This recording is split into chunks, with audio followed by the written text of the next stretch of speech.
안녕하세요, 손선생입니다.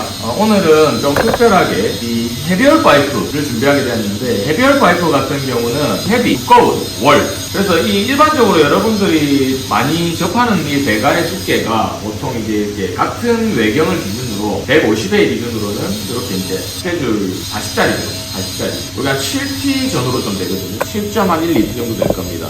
이 두께를 여러분들이 이제 반도체 현장이나 일반 연습을 하실 때 가장 많이 쓰는 두께인데, 거기에 조금 더 두꺼운 두께가 이제 요게 이제 여러분들이 반도체 현장이나 이런 데서 멀티 용접을 하는 비드입니다. 굉장히 두꺼운 비드라고 생각하실 겁니다. 용접을 하실 때. 요게 이제 한 11T.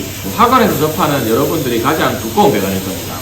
오늘은 제가 좀 특별한 배관을 좀 준비해봤는데, 저희 학생이 지금 이제 좀 이상 용접을 좀 해볼 예정인데, 이 배관은 스케줄이 160이 아니고 160보다 더 두껍습니다. 한 2X 정도 일단 될 것 같은데 22T입니다. 일반적으로 육상 플랜트나 석유화학단지, 화력발전소, 원자력발전소 이런 데서 시험 치는 두께가 보통은 160, 150A에 160이니까 한 18T에서 19T 정도 될 겁니다. 근데 얘는 거기에다가 3T가 더 두꺼운 22T가량 나오거든요. 이 두께가 지금 영상으로는 안 나올 텐데 20T가 넘어요. 그래서 2T, 20T가 넘는 굉장히 두꺼운 두께. 제가 이거 좀 들어보겠습니다. 굉장히 20T가 넘습니다. 20T가. 굉장히 두꺼운 두께다. 여기 지금 영상으로는 잘 안 보일 텐데, 이런 용접을 할 때 여러분들이 좀 유의해야 될 점 몇 가지.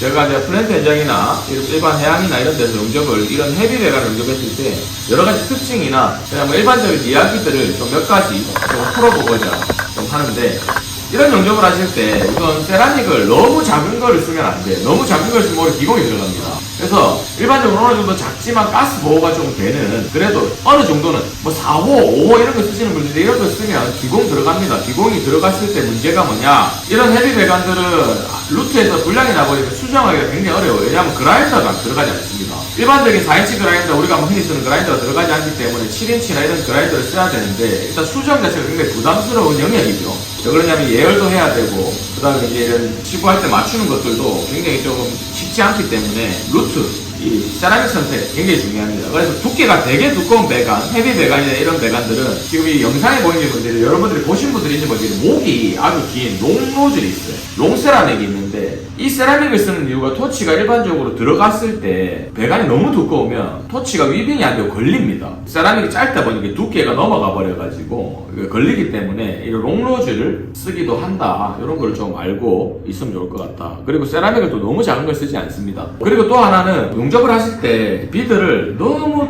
여러분들이 일반적으로 얇은 배관 때우는 것처럼 너무 두껍게 용접하면 안 됩니다. 이런 것들은 용접이 끝나거나 백이 굉장히 많이 수축 때문에 많이 나오기 때문에 처음부터 낮고 넓게 용접을 해주시는 게 이제 중요하죠. 그리고 이 백비드에 대해서 물어보시는 분들이 많아가지고 얘기를 잠깐만 좀 하다 보면, 이 우리 이제 ASME 코드나 이런 데 보면 백비드도 정확하게 규격이 정해진 건 아닙니다. 왜냐하면 모재 두께에 따라서 좀 달라질 수 있기 때문에. 근데 허용 범위가 보통은 뭐 1mm나 1.5mm에서 한 3mm 정도의 루트 백 높이를 규정하고 있습니다. 뭐 두께에 따라 물론 다르고 재료에 따라 다를 수 있는데, 그럼 허용 오차는 무엇이냐면, 예를 들어서 이 루트가 뭐 한 2mm가 생길 수도 있고 3mm가 생길 수도 있고 뭐 4mm가 생길 수도 있고, 이런 허용 범위가 있기 때문에 정확하게 3mm를 해야 된다, 뭐 백 높이를 2mm를 해야 된다, 이런 거 시험 칠 때 외에는 그런 규정이 없고, 어느 정도 허용 오차 범위 내에서 여러분들이 용접을 하시면 된다. 무조건 낮게 용접해야 된다, 무조건 높게 용접해야 된다, 이런 것들을 여러분들이 원하시지만 그건 정답은 아니고, 이런 허용 범위 내에서 여러분들이 유연하게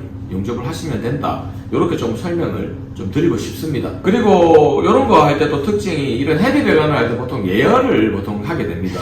일반 크롬 얼로이나 이런 얼로이들은 보통 예열을 100도에서 250도 막 이렇게 막 예열을 하고 후열까지 진행을 하게 되는데, 이 경도 때문에 이제 예열을 하죠. 기본적으로 이런 예열할 때 여러분들 특징이, 현장에서 용접을 하시다가 이런 경우가 있어요. 배관의 무게가 두껍고 예열까지 하고 그 다음에 뭐 크롬 얼로이고 뭐 이런 용접이다 보니 용접을 하는 중에 점심시간에, 그리고 백을 한 절반 정도 루트를 넣다가 밥을 먹으러 가면 균열이 갈 수도 있습니다.